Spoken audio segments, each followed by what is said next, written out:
Listen carefully and answer questions 1 to 6. Good morning. So, what can I do for you? Well, it's about the accommodation where I'm staying at the moment.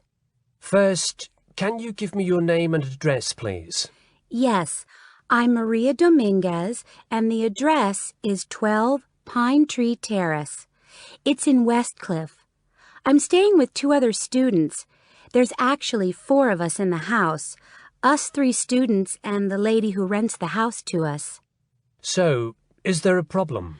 Well, there are a few, actually. You know, I'm a first-year student, and though I lived away from home for a while when I was studying over the summer in Mexico City, I've never lived abroad, and it's a big change for me. The course is tough, but that's not the main difficulty. I'm coping with that up till now, anyway. The accommodation was arranged for you by our office, wasn't it? It's a nice place by the sea. Okay, but it's difficult. There are only a few buses, and it takes about 50 minutes. It's just so far away, and there's no way I can get back if I want to stay on after 7. And also the other thing is, there's nothing to do there. It's basically just a village. All my friends stay on campus. What about the girls you live with? Do you get on with them? Well, when I see them, but one of them is hardly ever there. Mostly she stays in a house with friends. They've got plenty of extra space, you see. The other girl is quiet as a mouse and hardly ever leaves her room.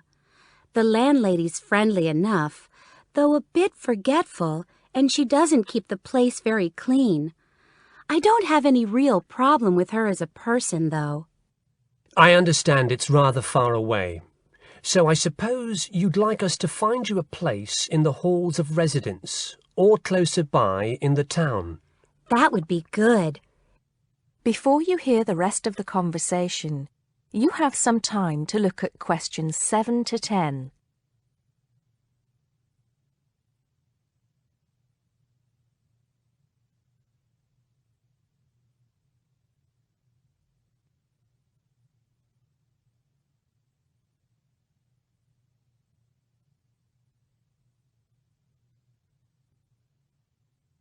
Sometimes students drop out or move from halls, though we were full at the beginning of term. Have you checked the student notice boards? You know there's one in each of the 4 colleges, don't you? There are often requests for people to share houses, and it can be quite cheap. No, I hadn't thought of that, but it's a bit of a risk living with complete strangers. Now, I see there's a room free in Hillside College. That's the one with the tall tower, right? That's it. But it's a shared room. I see you're studying history. So is this girl, Francesca. She's Italian. Well, at the moment I'm doing the General Humanities course, which includes history, but actually I'm planning to change to literature quite soon. That's not the thing, though. I really want a room on my own. Right. The university owns several places on the Thanet Road, and also by the West train station. They're not the newest of buildings, but I could check for you. Can you come back tomorrow? Oh, no, that's Saturday. What about Monday? Yes, sure. I'd really appreciate it if you could do something for me. That is the end of section 1. Now turn to section 2. Now listen carefully and answer questions 11 to 15.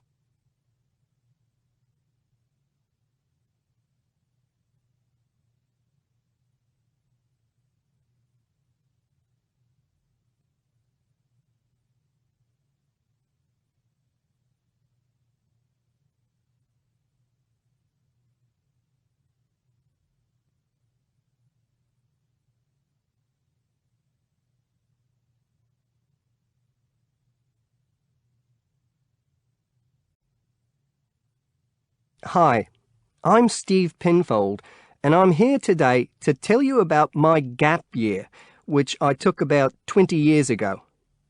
Unlike many students these days who go travelling or get some work experience between school and university, I decided to do something completely different after finishing my degree. I applied to work for a charity organisation. I had to find the money for the flight, but you get free accommodation. I stayed with a family of 5. And you do get paid, but not much. It's a bit like pocket money, enough to get by. Well, originally, I was going to be sent to a village in India, but at the last minute, the organisation decided to send me to Trinidad. Now, this is a fascinating place. It's an island in the Caribbean. Well, in fact, the country is actually 2 islands. The smaller one is called Tobago, which is connected somehow to the word tobacco. Anyway, there I was, a young white guy living and working on an island which is mostly a mixture of descendants from Africa and India. The Africans were originally brought over as slaves, and the Indians came later as indentured workers. That means they agreed to come for a specific time, but many of them stayed.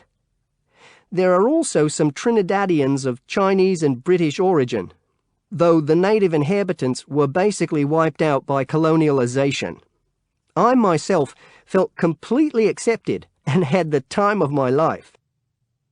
The language everyone speaks is English, so there was no problem for me there, but some concepts don't quite translate. They're pure Trinidadian.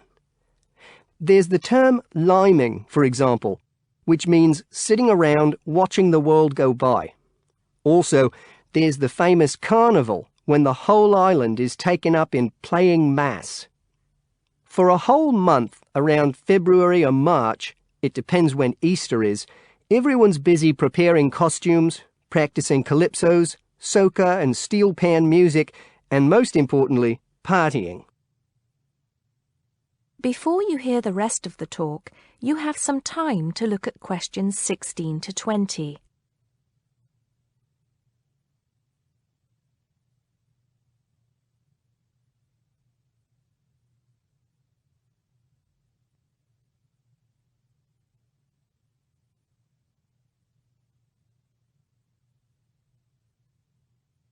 When the actual official carnival starts, it's days of 24-hour dancing in the streets.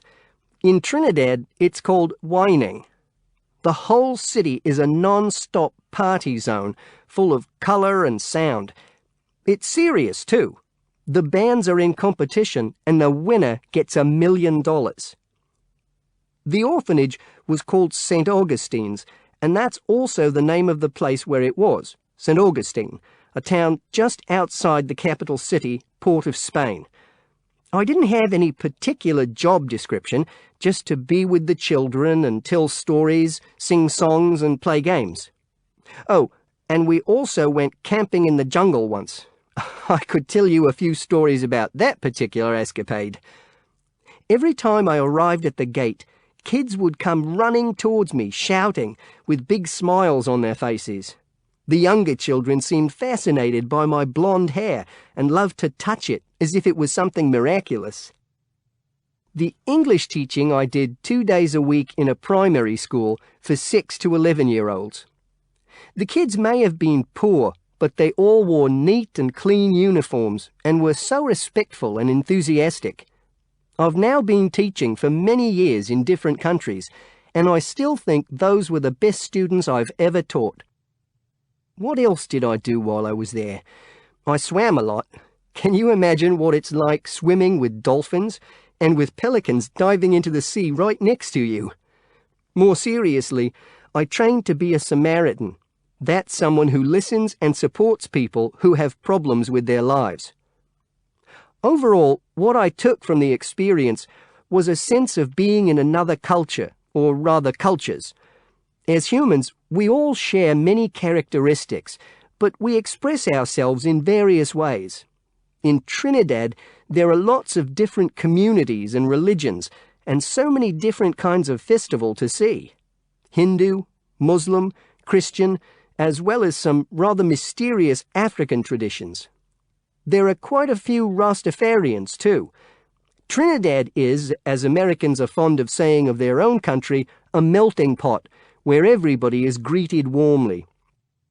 That is the end of section 2. Now turn to section 3. Now listen carefully and answer questions 21 to 26.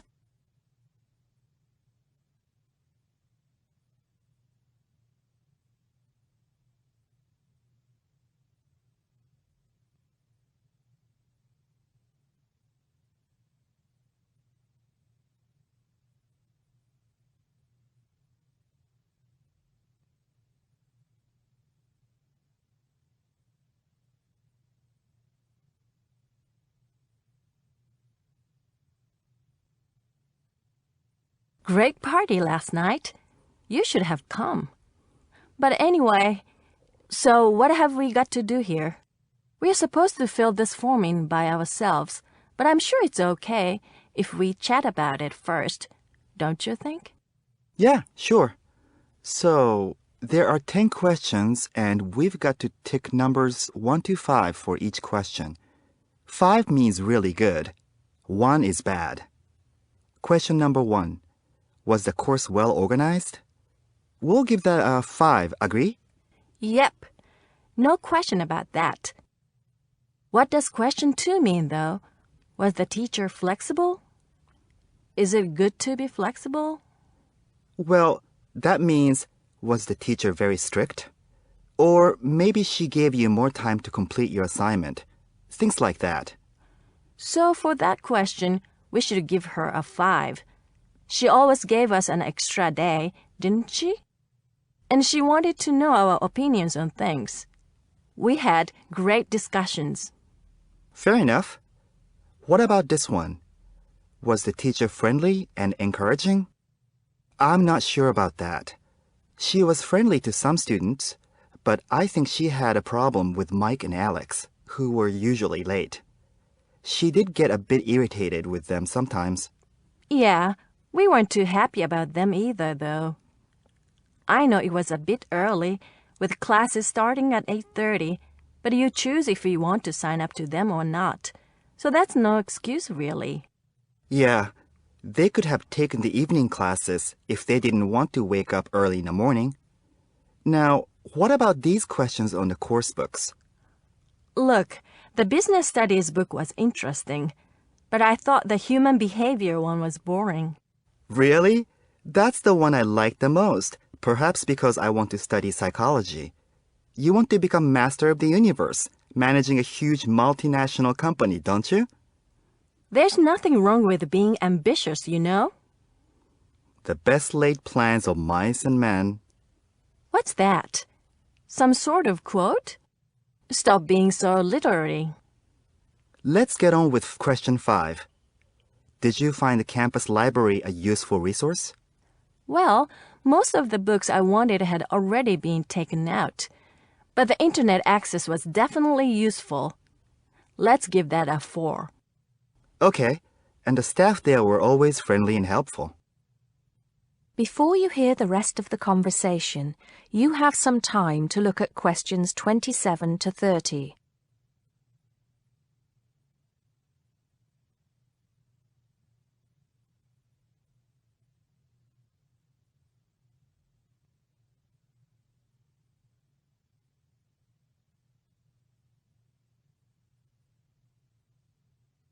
You know, they keep going on at us about how we don't use the off-campus library enough. You use it more than me. You tell me. Right. So as you go in, the librarian's desk is on your right. Directly opposite is the section for new publications, new books the college has acquired. Some of them are actually written by our own teachers, interestingly enough.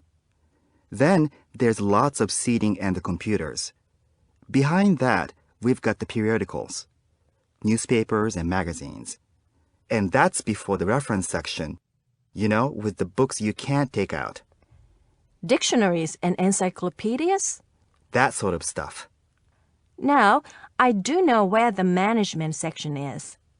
It's right at the end on the left, isn't it? Just before the stairs up to the lecture theater. No. Sorry.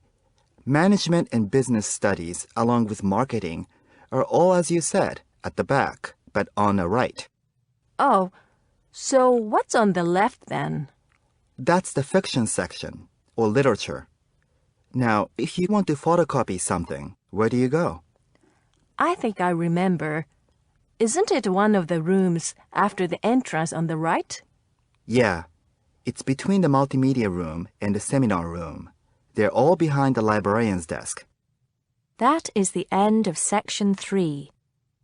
Now turn to section 4. Now listen carefully and answer questions 31 to 33.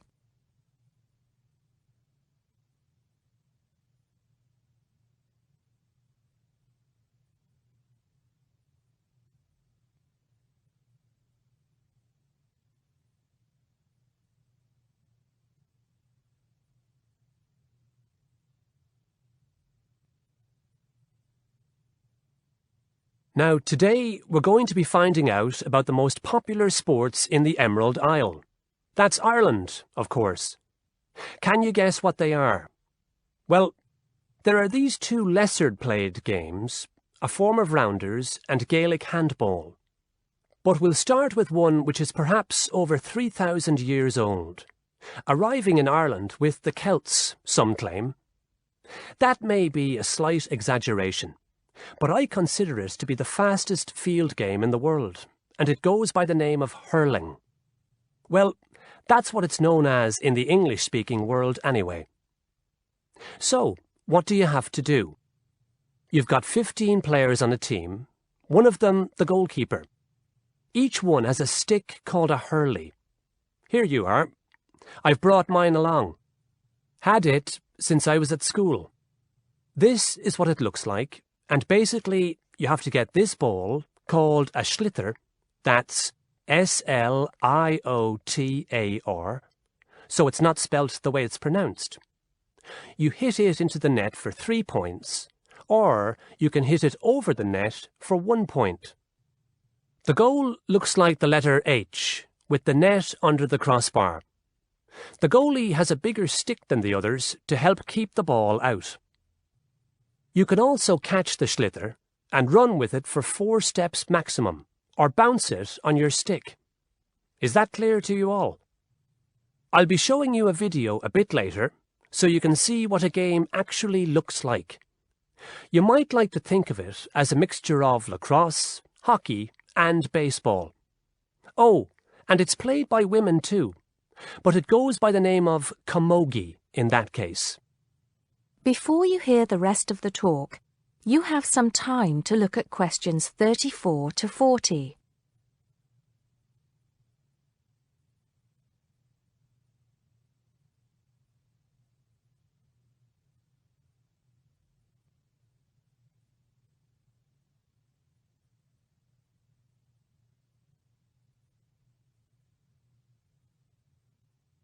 I'll give you a bit of the history, shall I now? Generally, the golden age of the game is considered to be the 18th century. But systematic rules were first agreed and drawn up at that great shrine of learning, Trinity College Dublin, in 1879, founding the Irish Hurling Union, closely followed just a few years later by the formation of the Gaelic Athletics Association.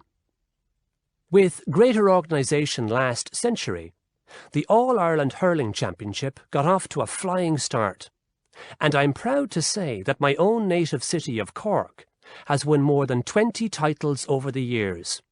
But then, so have Kilkenny and Tipperary. Is it only played in Ireland? No.